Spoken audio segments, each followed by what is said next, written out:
नमस्कार, मी डॉक्टर चंद्रशेखर राणे. मी सायकियाट्रिस्ट आहे. मानसोपचार तज्ज्ञ म्हणून मिरज येथे प्रॅक्टिस करत आहे. मी तुम्हाला साधारण 1 महिन्यापूर्वी एक पेशंट आला होता, त्याबद्दल मी सांगणार आहे. आणि त्याचं वागणं असं होतं की रिलेटिव्ह म्हटले की हा रात्री उठतो आणि बाहेर जाऊन काहीतरी खिडकीत बघतो आणि पुन्हा जागेवर येऊन झोपतो. मग असं कधीपासून आहे तर त्यांनी सांगितलं की 3-4 महिन्यापासून तो तसं करतोय. रिलेटिव्हना कळत नव्हतं, कारण रिलेटिव्ह सर्वजण झोपले होते. हा उठायचा, दरवाजावर जाऊन बघायचा की कोणतरी आलंय का. त्याला वाटायचं कोणतरी आलंय, तो बघायचा, इकडे तिकडे बघायचा आणि परत येऊन बसायचा. मग नंतर त्याने बाहेर जायला सुरुवात केली आणि तो मोठ्यानं बघत पण असायचा, मोठ्यानं बोलत पण असायचा की तू चल, निघून जा, असं तो म्हणायचा. हे जेव्हा त्याच्या आई वडिलांनी ऐकलं त्यावेळी त्यांना लक्षात आलं की तिथं आजूबाजूला तर कोणी नाही आहे, पण तरीही त्याला ते वाटायचं की तिथं कोणीतरी आहे. नंतर हे असं लक्षात आलं की आम्ही हिस्ट्री घेतली. त्यानंतर तो पेशंटला जेव्हा आम्ही विचारलं, तो म्हटला की मला कानात आवाज यायचे की कोणीतरी आलंय, हाक मारायचं माझ्या नावानं. मी बाहेर जाऊन बघायचो तर तिथं कोणी नसायचं. मग मला असं पण वाटलं की ती व्यक्ती तिथं नाही तर दुसरीकडे कुठे आहे का, म्हणून जाऊन बघायचो. पुन्हा आवाज यायचा, मग तिथं परत जाऊन मी बघायचो.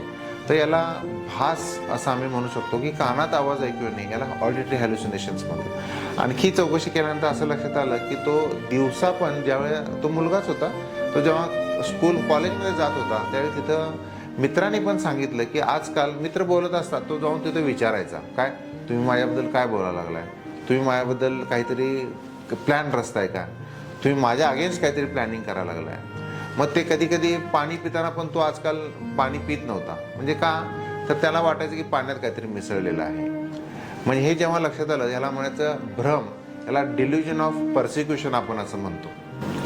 तर आम्ही त्या मुलाला आणखी डिटेलमध्ये विचारलं की कधीपासून होतं, तर त्यानं सांगितले 6-7 महिन्यापासून असं मला होत आहे आणि मला संशय येतोय आणि भास पण होतात.